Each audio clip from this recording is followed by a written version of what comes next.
Hi friends, ఎలా ఉన్నారు? ఈరోజు ఇన్స్టెంట్గా ఒక రెసిపీ చేయబోతున్నాను ఉన్న వెజిటేబుల్స్తో. మీరు కూడా ఫాలో అయిపోండి. ముందుగా కుక్కర్ తీసుకొని ఆయిల్ వేసేసి పోపు దినుసులు అవన్నీ వేసేసేయండి. తర్వాత బ్రింజాల్ కట్ చేసి పెట్టేసుకోండి ఇలా పీసెస్గా. నెక్స్ట్ ఆనియన్స్ కట్ చేసేసుకోండి. తర్వాత వేసిన తర్వాత ఆనియన్స్ వేసి పింకిష్ అయిన తర్వాత ఇలా కట్ చేసిన బ్రింజాల్ పీసెస్ కూడా వేసేసుకోండి. ఆ బ్రింజాల్ పీసెస్ వేసిన ఒక 30 సెకండ్స్ గ్యాప్ ఇచ్చేసి నెక్స్ట్ టొమాటో కట్ చేసి కూడా ఇలా పీసెస్ అన్నీ వేసేసుకోండి. అన్నీ వేసేసిన తర్వాత ఒక జస్ట్ 2 మినిట్స్ అలాగే వాటర్ వేయకుండానే మగ్గిచ్చేసేయండి.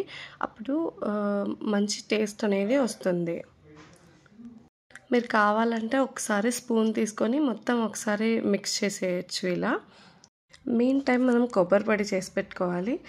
దానికి కావాల్సినవి కొబ్బరి, ఉప్పు అండ్ కారం వేసి గ్రైండ్ చేసేయండి. ఫైన్ పౌడర్గా గ్రైండ్ చేసేసి ఆల్రెడీ ఇలా మగ్గిన వెజిటేబుల్స్లో పౌడర్ వేసేయాలి. ఆ పౌడర్ వేసి ఒకసారి కలిపేయండి. ఆ లాస్ట్లో తర్వాత తగినంత వాటర్ వేసేసి మొత్తం ఇలా స్టిర్ చేసేసేయండి. స్టిర్ చేసేసి ఒక 3 or 4 విజిల్స్ పెట్టండి. ఆఫ్టర్ 3 to 4 విజిల్స్ మీరు ఓపెన్ చేసిన తర్వాత స్మాష్ చేయకుండా స్పూన్ తీసుకొని జస్ట్ ఇలా కలిపేసి ఒకసారి చూడండి. చాలా అంటే అమేజింగ్ టేస్ట్ ఉంటుంది. ఇన్స్టెంట్గా ఈ కర్రీ చేసేసుకోవచ్చు. ఈవెన్ మనం చపాతీ ఆర్ రైస్కి సర్వ్ చేసుకోవచ్చు. మీరు కావాలంటే ఆలు కూడా యాడ్ చేసుకోవచ్చు ఈ వెజిటేబుల్స్తో పాటు. చాలా బాగుంటుంది టేస్ట్. ఈ వీడియో మీకు నచ్చినట్లయితే please like, share and subscribe to my channel friends. Thank you.